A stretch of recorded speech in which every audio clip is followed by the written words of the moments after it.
Bonjour à tous. Et nous allons, comme vous voyez sur la diapositive, ce que je n'ai pas pu faire à la rencontre précédente, nous allons oser aborder le mystère du mal. C'est bien présomptueux de ma part de toucher à cette question, mais il y a tant d'interrogations sur ce thème, sur les questions que je reçois pour le cycle bêta, que ce ne serait pas honnête d'éviter d'affronter cette question. En même temps, c'est présomptueux, puisque je ne sais pas si on rassemblerait tous les livres qui ont été écrits sur la question dans cet endroit. Alors nous allons essayer de dire quelques paroles sur ce grand mystère, sans aucune prétention d'être exhaustif. Cela peut ouvrir un débat, et puis j'espère faire avancer un petit peu notre réflexion. D'abord, nous constatons que le mal accompagne l'histoire humaine. L'histoire commence là où la liberté de l'homme s'inscrit dans le temps et l'espace. Eh bien oui, le mal est concomitant avec l'histoire humaine. Et ce mal a pris des figures horribles, grimaçantes tout au long de notre histoire. La litanie des maux qui affligent les hommes est hélas interminable. Ce qui a changé en notre temps, ce n'est pas la réalité du mal. Je crois que c'est son accroissement. Est-il besoin de rappeler Auschwitz et ces 6 millions de juifs exterminés, qui est un peu devenu le symbole du mal, mais il y a les purifications ethniques en ex-Yougoslavie, le génocide du Rwanda, beaucoup plus proche de nous, les horreurs commises par Daesh. On peut continuer. Il faudrait sans doute aussi nommer les millions de victimes des avortements. C'est aussi un mal, etc. Alors le siècle des Lumières, avec beaucoup d'aplomb, promettait que la raison triomphante, après avoir éliminé les superstitions, instaurerait la paix définitive sur notre terre et le bonheur sans ombre. Force nous est de constater que ce programme est en échec et que le siècle des Lumières n'a rien apporté pour résoudre le problème du mal, si je peux dire ainsi, parce que c'est beaucoup plus qu'un problème ou même qu'une énigme. Non, rien n'a avancé de ce côté-là. Alors il faut bien plonger dans le sujet.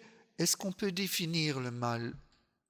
Nous allons essayer une définition qui est très commune, qui fait accord, mais qu'il faudra ensuite développer. Le mal, j'aurais dû le mettre sur une diapositive, mais c'est très simple comme définition. Le mal, c'est le manque d'une perfection auquel le sujet peut prétendre en raison de sa nature. Je reprends. Le mal est une privation d'un bien auquel je peux prétendre en raison de ma nature. Ça marche, c'est donc une privation d'un bien que j'aimerais avoir, mais que ma nature est susceptible de me le donner, mais dont je suis privé. Alors tout de suite, il y a un problème, parce que si le mal est une privation, c'est du non-être, ce n'est pas de l'être, c'est l'absence d'être. Et vous savez que Bergson a passé quelques chapitres à démontrer que du néant on ne peut rien dire. Je ne vais pas recommencer. D'accord, très bien. Mais si je ne peux pas parler de ce manque, j'en fais l'expérience. Et l'objectivité du mal passe à travers cette expérience subjective. Quand je n'ai pas ce bien auquel ma nature peut prétendre, je souffre. La souffrance implique douleur plus une dimension psychologique, mais je ne ferai pas la distinction ici. Il y a donc une réalité, une expérience commune de la souffrance, et par là, du mal qui cause cette souffrance, même si du mal en tant que tel, j'aurais du mal qu'à le dire, à en parler. J'ai donc conscience d'un mal subi, j'ai conscience de cette déficience, de ce manque. Jusque-là, je crois qu'on est d'accord. Maintenant, il faut encore distinguer différentes formes de mal. Le mal moral qualifie des crimes ou des fautes commises par les hommes. Donc là, c'est un mal qui découle d'une action humaine. Meurtre, viol, pillage, mensonge, trahison, tort causé à autrui, etc.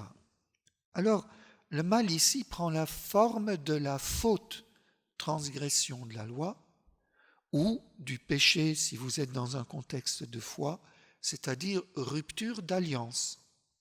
En fait, le mal moral consiste toujours à détourner un acte libre de sa finalité.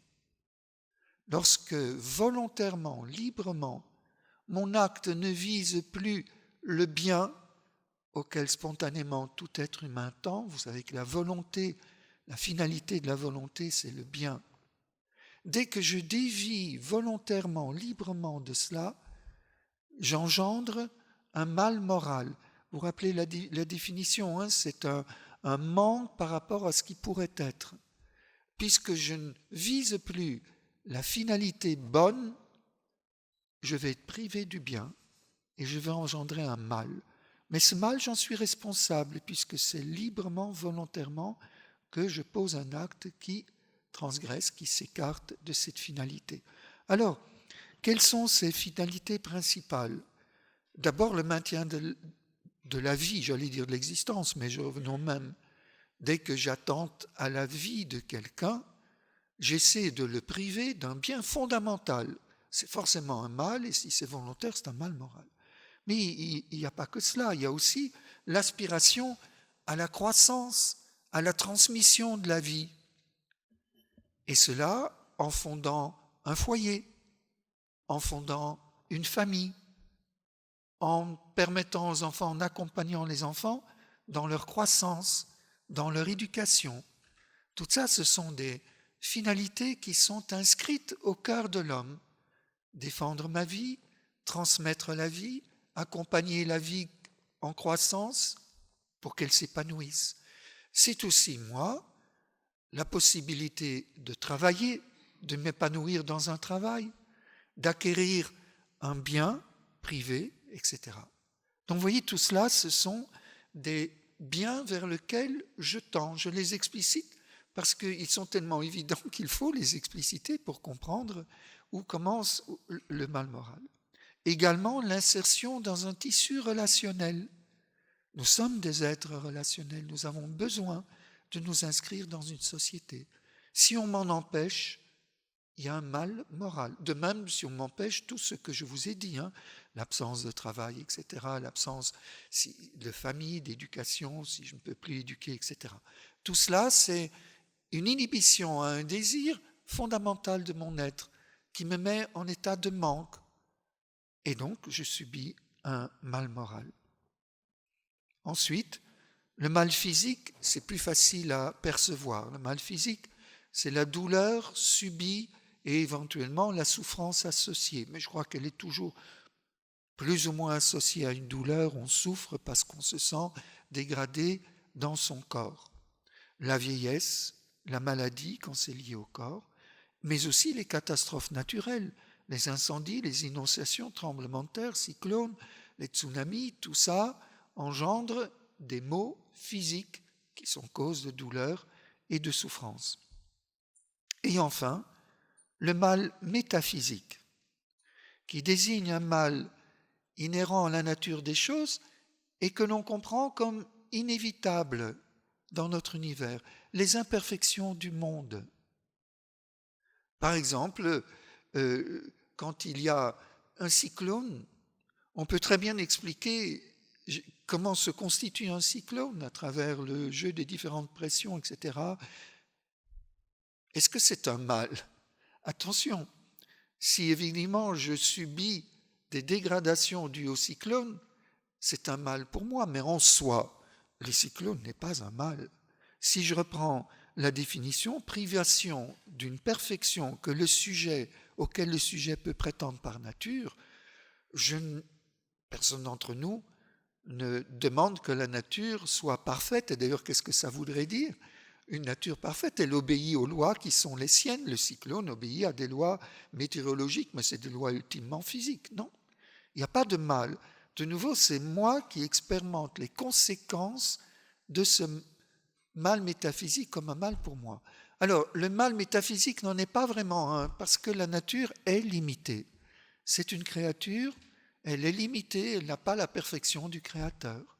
Donc nous ne pouvons pas vraiment... l'essence finie, contingente, limitée de la création n'est pas un mal en soi. Pourtant, on maintiendra cette expression mal métaphysique parce que ça fait partie des distinctions dans le domaine philosophique et je crois, ça y est, on a bien compris ce que cela veut dire. Je viens de le dire, le mal métaphysique est un mal pour moi, car effectivement, on ne peut parler de mal que pour l'homme qui a conscience de subir une privation d'une perfection qu'il voudrait bien avoir, d'une perfection d'un bien. Entendez, dans perfection, c'est un bien conforme à la nature dont on me prive. Mais ça, c'est une réflexion qui suppose une conscience de soi, savoir prendre de la distance par rapport aux événements et pouvoir donc dire non, je suis privé de quelque chose. C'est une conscience réflexive qui est le propre de l'homme. On ne peut pas dire qu'il y ait du mal pour l'animal. Il s'inscrit dans cette nature telle qu'elle est. Il la subit passivement, mais il n'y a pas cette conscience réflexive qui lui permet de dire « Ah, je suis privé de tel ou tel bien, donc il y a un mal ». Nous voyons qu'au fond, ce n'est que pour la conscience de l'homme qu'apparaît le mal. Alors l'animal, il fait un avec la nature, mais l'homme pas. L'homme fait deux avec la nature. Et c'est typiquement pour l'être humain. Nous sommes, n'oublions pas, des esprits incarnés. Le plus petit des esprits parce que lié à la matière, je pense la comparaison aux anges, mais nous sommes infiniment plus que la matière précisément parce que nous avons un esprit. Pensez à ce que Pascal dit, tellement beau sur la question, mais bien connu. Et donc nous sommes en quelque sorte citoyens de deux mondes. Nous sommes bien sûr unifiés, nous sommes des esprits incarnés, un dans notre personne, mais nous sentons bien, il y a d'un côté cette incarnation, ce corps qui appartient à la nature avec toutes ses limites, et puis une aspiration spirituelle illimitée. C'est un peu c'est pas un dualisme, mais c'est la dualité qui est notre condition existentielle et qui est importante pour la suite de notre raisonnement. Tenons bien compte de cela. Nous faisons d'eux en quelque sorte. L'animal est dans la nature et ne fait qu'un avec elle. Nous avons une certaine distance. Nous avons, par cette distance même, c'est la réflexivité, nous avons une conscience interrogative, mais qui devient souffrante, parce que consciente du mal, on interroge, et pourquoi il n'y a pas si, et pourquoi je subis cela, etc. Et donc nous sommes conscients de ce mal subi, contrairement à l'animal qui, lui, il est à sa place dans l'ordre des choses, nous ne nous trouvons pas à notre place. Nous ne nous sentons pas à notre place dans ce monde limité, contingent, fini, avec tout le mal métaphysique dont nous parlons. Nous nous sentons appelés à quelque chose d'autre, de plus grand, de plus illimité, on va avancer. Le cosmos tel qu'il est, quoique naturel, a pour nous quelque chose d'intolérable. Je parle, ce n'est pas dogmatique, j'essaie de dire ce que nous pensons tous. Le tsunami, mais j'allais dire c'est scandaleux, mais ça ne veut rien dire ce que je dis. Mais c'est intolérable d'être ainsi sujet des éléments du monde et de que sais-je. Il y a des choses bien plus intolérables, je vais y arriver, j'avance progressivement. Mais déjà là, avouons qu'on est mal à l'aise devant ce qui se passe, d'être ainsi passivement emporté par des événements naturels sur lesquels nous n'avons pas de prise. Alors, vous me sentez venir avec mes gros sabots. Ce que l'homme n'accepte pas, mais c'est la mort. Alors que la mort, il n'y a rien de plus naturel que la mort. Les biologistes vous diront et rediront qu'elle est indispensable pour l'évolution des espèces. Comment voulez-vous, s'il n'y avait pas la mort, notre planète serait complètement phagocytée par les espèces qui continuent à se développer et se reproduire, et il n'y aurait plus de place. Enfin bref, c'est inimaginable et ça fait sourire. C'est vrai dans le monde animal, mais pour nous, c'est inacceptable, la mort. Quel étrange paradoxe que notre condition humaine, la mort est le mal par excellence, si je peux employer cette expression qui est quand même un peu contradictoire. Hein. Alors, j'aime bien citer là Simone de Beauvoir qui disait dans Une mort très douce que pour elle c'était évident que la mort était naturelle, il n'y avait pas à faire un plat, jusqu'au jour où elle accompagne sa maman vers la mort, où elle l'accompagne dans l'agonie. Et là, elle dit, il n'est point de mort naturelle. Toute mort est une violence indue. Et je vous rappelle encore un jour un prof de biologie disait, j'avais l'habitude d'enseigner à mes étudiants combien la mort est une bonne chose pour, comme je viens de dire, l'évolution, etc.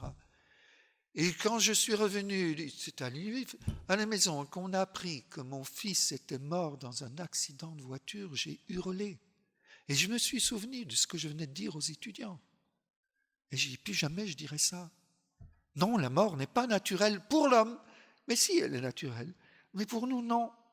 À cause de cette dualité entre une appartenance à un monde naturel et en même temps une exigence beaucoup plus grande, infinie. Alors, la Bible ne fait pas l'impasse sur ce mystère. C'est pour ça que je parle de mystère, parce que nous allons voir que Dieu est concerné, autrement ce serait une énigme. La Bible ne fait pas l'impasse. Hein. Lorsqu'elle met en scène Job, mon Dieu, mais voilà quelqu'un qui crie contre la souffrance, et le modèle est bien choisi. Dieu permet à l'accusateur d'atteindre Job dans ses biens matériels, dans son corps, dans sa santé, sauf la mort, pour qu'il puisse au moins réagir, pour essayer de prouver à l'accusateur, ce n'est pas un livre historique, hein, c'est un livre de la sagesse, pour prouver à l'accusateur que Job restera fidèle malgré tout le tort que Dieu permet qu'on lui fasse.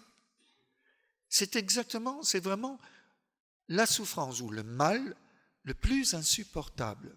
L'innocent, celui qui n'a commis aucun mal, c'est ainsi qu'on le présente dans la Bible, et qui subit une avalanche de maux. Mais on pourrait pousser plus loin, bien sûr. Pensez à Dostoïevski, sa fameuse passage, quand il parle « La mort d'un seul enfant ne permet pas de justifier Dieu ». Un seul enfant, s'il y a quelqu'un d'innocent, c'est bien un enfant. La mort d'un enfant est insupportable. Et ce n'est pas seulement pour la maman ou le papa, c'est pour nous tous. On ne sait plus où se mettre. Il y a quelque chose qui est ébranlé dans toute notre vie. La mort d'un enfant nous bouscule, nous ébranle, nous met en cause profondément. Est-ce que nous sommes devant le mal absolu, c'est la mort, et la mort d'un enfant qui aspire à vivre et qui n'a rien fait, qui est innocent. Il n'y a plus de mots, précisément. Il n'y a pas de mots. Ne cherchons pas à résoudre rationnellement. Ce n'est pas un problème, le mal. Et je dis, ce n'est même pas une énigme, ce n'est pas ça, c'est beaucoup plus que cela. Le scandale du mal, c'est qu'il échappe toujours à toute tentative de rationalisation. Nous pouvons poser 1000 questions, mais la raison ne va pas réussir à aller jusqu'au bout. En partie parce que c'est un manque. Cet enfant qui meurt, il n'a plus la vie auquel il a droit, auquel il aspire.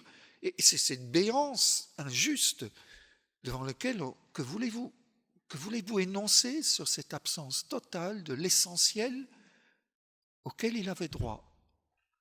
Alors, tous les auteurs, les philosophes, même des grands comme un Ricoeur, dira le mal sous sa forme du pâtir est, je le cite, l'insensé par excellence. Si un auteur comme Ricoeur dit ça, je ne vais pas moi essayer d'être plus malin, hein, d'essayer de mettre une rationalité dans ce qu'il appelle l'insensé par l'excellence. Il n'est pas le seul. Hein. On dira le mal fait problème. Bon, le scandale du monde, autre citation. Le problème majeur, autre citation. Et puis je termine avec Lavelle, c'est lui, le mal, qui fait pour nous du monde un problème. C'est le mal qui fait pour nous du monde un problème. Et c'est bien vrai, ça. Alors, on doit quand même bien arriver à essayer de se poser la question, mais où s'origine ce mal qui nous ronge comme une lèpre? Et puis, demandons-le tout de suite, parce que c'est quand même la question, où il s'origine, très bien, mais où qu'il puisse s'originer, comment se fait-il que Dieu n'intervienne pas pour éliminer ce mal. Aïe, aïe, aïe. Là, on s'engage sur le terrain redoutable de la mise en accusation de Dieu par rapport au mal.